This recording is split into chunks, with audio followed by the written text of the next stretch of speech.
Assalamualaikum warahmatullahi wabarakatuh.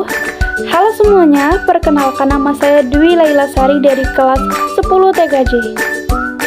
Di sini saya akan mempresentasikan mengenai hikayat. Hikayat itu apa sih? Kalian semua tentunya pernah membaca cerita rakyat kan? Cerita rakyat bagaimana yang pernah kalian baca? Salah satu jenis cerita rakyat adalah hikayat. Pada saat media belum maju seperti sekarang ini, ajaran tentang nilai kehidupan disampaikan melalui cerita. Selain itu, cerita juga berfungsi sebagai hiburan. Salah satu cerita pada zaman dahulu yaitu hikayat. Hikayat merupakan salah satu karya sastra lama yang berbentuk prosa. Hikayat mengisahkan mengenai kehidupan dari keluarga istana, kaum bangsawan, ataupun orang-orang ternama dengan segala kegagahan, kehebatan, kesaktian, dan kepahlawanannya. Hikayat juga menceritakan mengenai kekuatan, mukjizat, dan keanehan tokoh utamanya.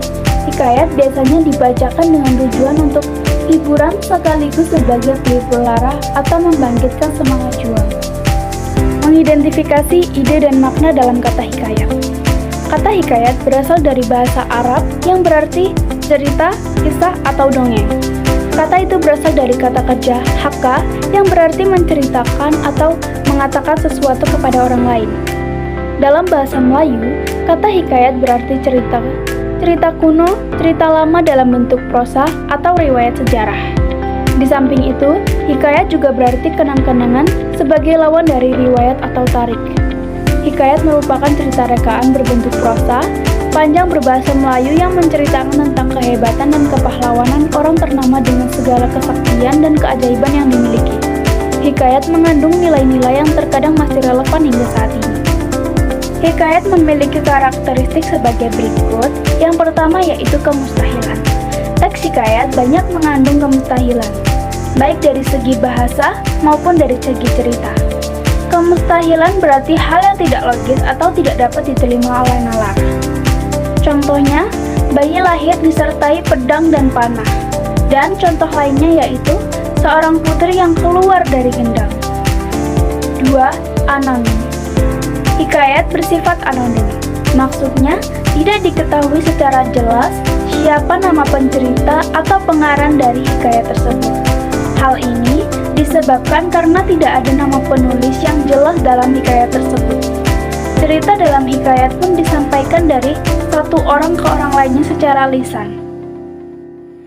3. Kesaktian. Tokoh dalam hikayat seringkali diceritakan memiliki kesaktian tertentu.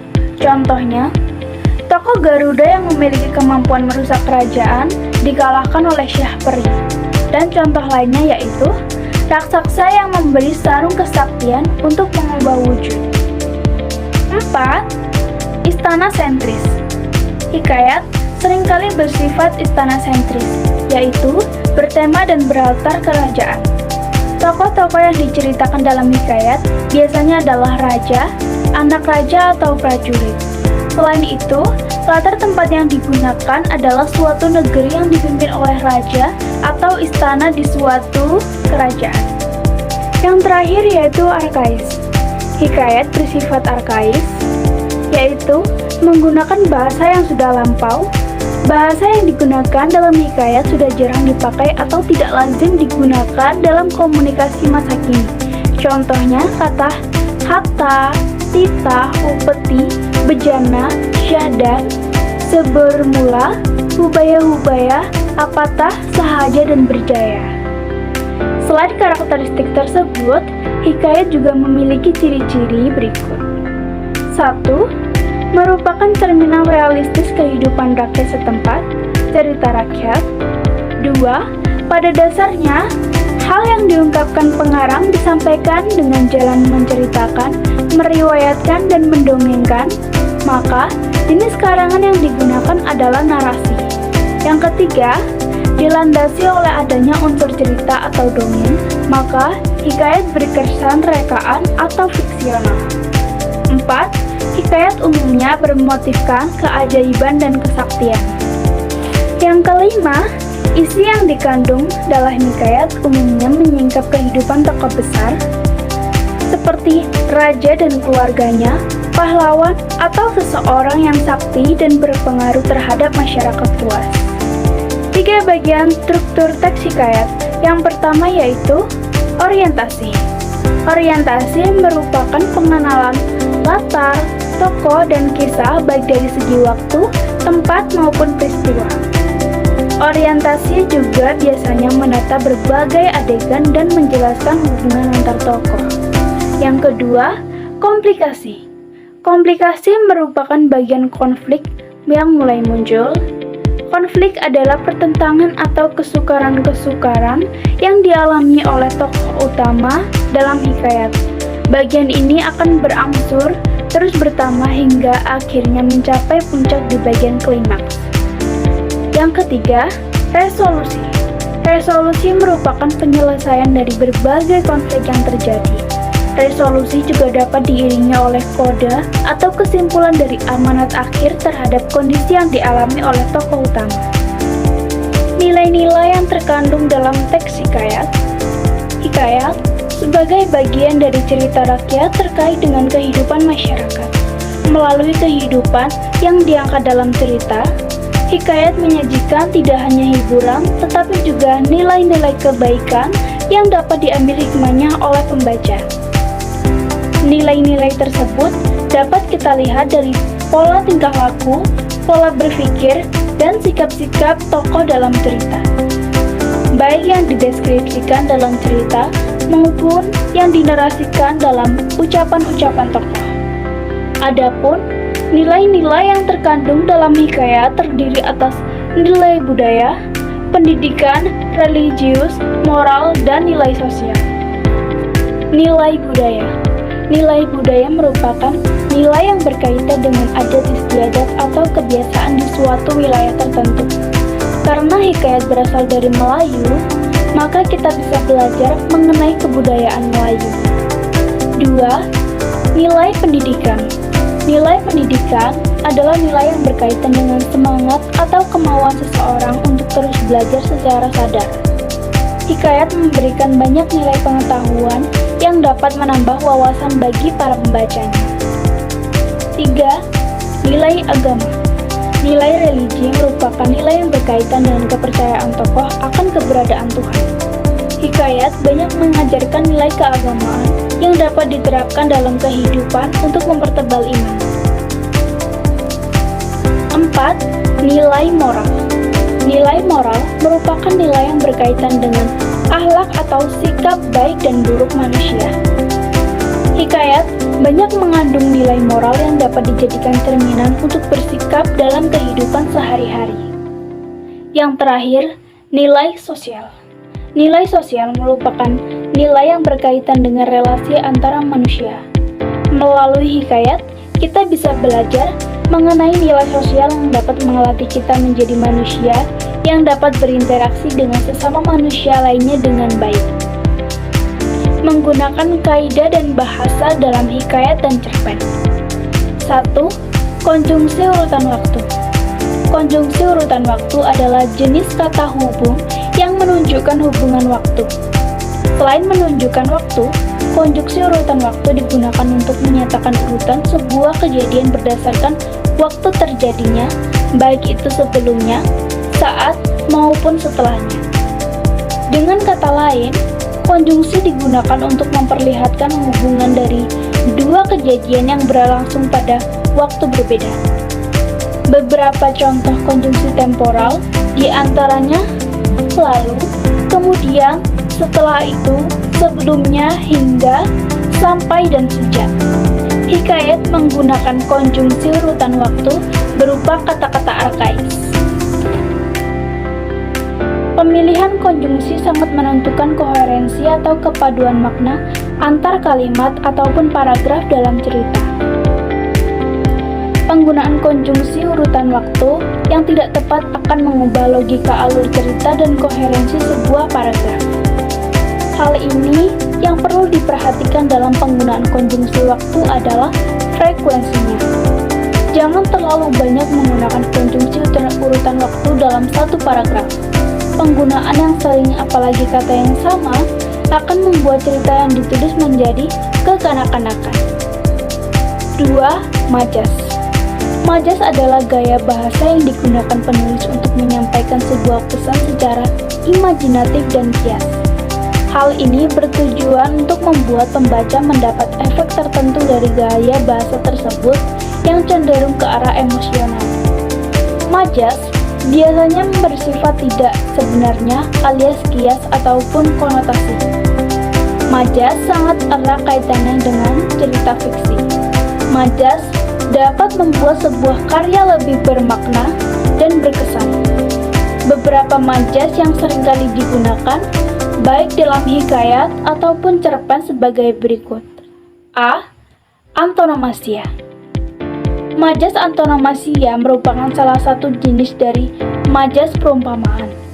Penggunaan gaya bahasa antonomasia seringkali dimaksudkan baik untuk menaikkan cita rasa suatu objek, menyanjung objek tersebut, maupun menghina objek tersebut.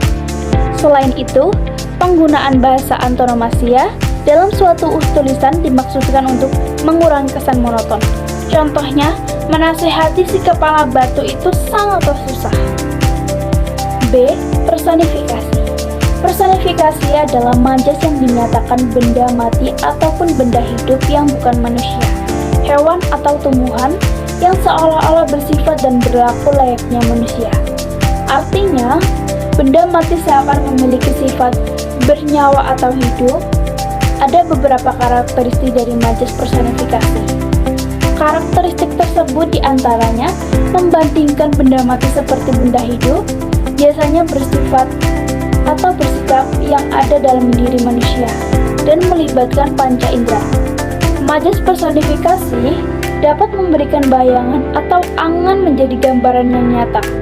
Majas ini digunakan agar bisa memperindah kalimat dan membuat kalimat biasa terasa berbeda. Contohnya, setiap pagi burung-burung bernyanyi di dahan pohon. C. Simile. Majas simile adalah majas yang membandingkan suatu hal dengan yang lainnya secara eksplisit menggunakan kata penghubung atau kata pembanding. Dalam penuturan bentuk ini, sesuatu yang disebut pertama atau sesuatu yang dibandingkan dinyatakan mempunyai persamaan sifat atau karakter dengan sesuatu yang disebut belakangan sesuatu sebagai pembandingnya. Penggunaan kata seperti secara eksplisit menunjukkan bahwa sebenarnya kedua hal itu tidak sama. Perbandingan semacam itu biasanya untuk lebih mengkorekkan sesuatu yang dilukiskan untuk memfasilitasi pemahaman pembaca. Jenis majas simile biasanya ditandai dengan penggunaan kata laksana, bagai, seperti, seumpama, bagaikan, serupa, bak, semisal, ibarat, dan sebagainya. Kalimat yang menggunakan majas simile akan terdengar berlebihan atau hiperbola dan banyak terdapat kata kiasan dalam kalimat. Contohnya, rumahnya megah, laksana di negeri dongeng. D. Metafora. Metafora adalah jenis majas yang menggunakan kata atau kelompok kata untuk mewakili hal lain yang bukan sebenarnya, mulai dari bandingan benda fisik, sifat, ide, hingga perbuatan lain. Metafora dapat menambahkan efek dramatis dalam kalimat. Jadi, ide klise untuk merendahkan diri sendiri seperti ini terasa lebih kuat. Kekuatan atau efek dramatis yang dihasilkan oleh metafora terletak pada kontras perbandingan yang dilakukan. Contohnya, segala permasalahan harus diselesaikan dengan kepala dingin. E. Hiperbola. Hiperbola adalah gaya bahasa yang mengandung pernyataan dengan cara melebih-lebihkan sesuatu dari yang sebenarnya. Kalimat yang menggunakan majas hiperbola biasanya digunakan untuk membandingkan sesuatu dengan kata-kata yang berlebihan atau menyengatkan. Dalam sebagian kalimat, penggunaan majas hiperbola ini terdengar sangat tidak masuk akal. Contohnya, suara menggelegar membelah angkasa. Tulis cerpen berdasarkan nilai dalam hikayat. Cerpen atau cerita pendek merupakan salah satu bentuk karya sastra modern Menulis cerpen berdasarkan nilai hikayat. Cerpen atau cerita pendek merupakan salah satu bentuk karya sastra modern yang berbentuk prosa. Cerpen berbentuk fiktif dan ditulis dengan bahasa yang sesuai dengan kehidupan sehari-hari. Cerpen dapat ditulis dari sesuatu yang dihayalkan penulis. Hayalan dapat dihidupkan dalam fantasi yang bertolak belakang dengan realistis kehidupan sehari-hari. Meskipun demikian, cerpen dapat ditulis berdasarkan fakta. Pada saat menulis cerpen, kita harus perlu tahu menyajikan beberapa unsur penting seperti tema, konflik, tokoh, latar, alur, dan sudut pandang. Jadi, kita harus mampu mengembangkan tema, menyajikan rangkaian peristiwa, dan konflik antar tokoh yang menarik. Sebuah cerpen bisa mengambil inspirasi dari hal-hal yang ada di sekitar, misalnya dengan duduk di taman atau merenung di kamar. Kita juga bisa menentukan ide cerpen. Anda juga dapat menulis cerpen berdasarkan nilai dalam hikayat. Cerpen atau cerita pendek merupakan salah satu bentuk karya sastra modern yang berbentuk prosa. Cerpen berbentuk fiktif dan ditulis dengan bahasa yang sesuai dengan kehidupan sehari-hari. Cerpen dapat ditulis dari sesuatu yang dihayalkan penulis. Hayalan dapat dihidupkan dalam fantasi yang bertolak belakang dengan realita kehidupan sehari-hari. Meskipun demikian, cerpen dapat ditulis berdasarkan fakta. Pada saat menulis cerpen, Anda perlu menyajikan beberapa unsur penting seperti tema, konflik, tokoh, latar, alur, dan sudut pandang. Jadi, Anda harus mampu mengembangkan tema, menyajikan rangkaian peristiwa, dan konflik antar tokoh yang menarik. Sebuah cerpen bisa mengambil inspirasi dari hal-hal di sekitar, misalnya dengan duduk di taman atau merenung di kamar. Anda juga bisa menemukan ide untuk cerpen. Anda juga dapat membuat cerpen berdasarkan nilai dalam hikayat. Langkah-langkah penulisannya yaitu yang pertama, siapkanlah kertas kosong, spidol atau pensil aneka warna. 2. Tuliskanlah topik utama dari cerpen yang akan Anda buat di tengah-tengah kertas, misalnya persahabatan. 3. Gambarlah cabang utama terkait topik tersebut, misalnya tentang tokoh, konflik tokoh atau masalah yang dihadapi tokoh, dan cara tokoh menyelesaikan masalah. 4. Buatlah cabang-cabang lainnya dan digunakan warna yang berbeda. Cabang-cabang itu diisi oleh kata-kata kunci yang berhubungan dengan cabang utama. 5. Gunakanlah warna yang menarik pada gambar atau simbol-simbol yang mencerminkan pengalaman dan imajinasi Anda berkaitan dengan topik-topik itu. 6. Gambarlah garis lengkung untuk menghubungkan kata kunci yang masih berkaitan dengan kata kunci dari cabang lainnya. Tambahkan simbol yang menggambarkan keterkaitan antar kunci itu. 7. Perhatikanlah kembali kelengkapan dan pengalaman dan imajinasi Anda. Apakah seluruhnya sudah tersampaikan?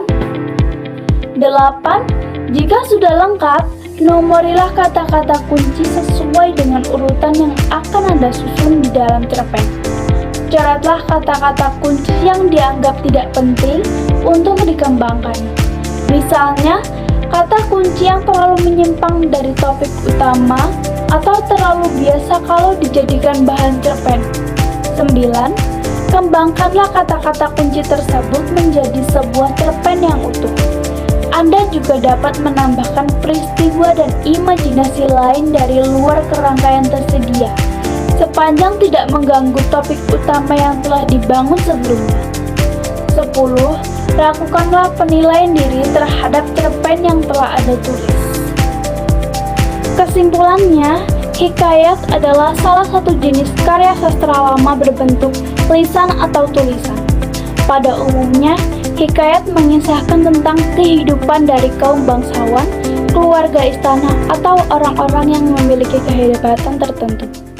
Sekian dari saya, mohon maaf jika ada salah kata. Saya akhiri, wassalamualaikum warahmatullahi wabarakatuh.